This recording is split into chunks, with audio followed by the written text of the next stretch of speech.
আমার মেল করে দেওয়া হয়েছিল কালকে বা পরশুদিন মেল করে দেওয়া হয়েছিল। আজকে সকাল থেকে আমার অফিসের আমার আত্মসহায়ক এসপিকে ফোন করেছে, মেসেজ করেছে, হোয়াটসঅ্যাপে ফোন করেছে, মেসেজ পাঠিয়েছে, তারা ফোনই ধরেনি।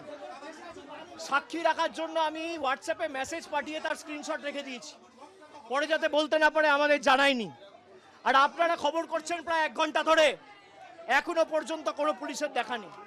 আমার মেল করে দেওয়া হয়েছিল কালকে বা পরশুদিন মেল করে দেওয়া হয়েছিল। আজকে সকাল থেকে আমার অফিসের আমার আত্মসহায়ক এসপিকে ফোন করেছে, মেসেজ করেছে, হোয়াটসঅ্যাপে ফোন করেছে, মেসেজ পাঠিয়েছে, তারা ফোনই ধরেনি। সাক্ষী রাখার জন্য আমি হোয়াটসঅ্যাপে মেসেজ পাঠিয়ে তার স্ক্রিনশট রেখে দিয়েছি, পরে যাতে বলতে না পারে আমাদের জানায়নি। আর আপনারা খবর করছেন প্রায় 1 ঘন্টা ধরে, এখনো পর্যন্ত কোনো পুলিশের দেখা নেই।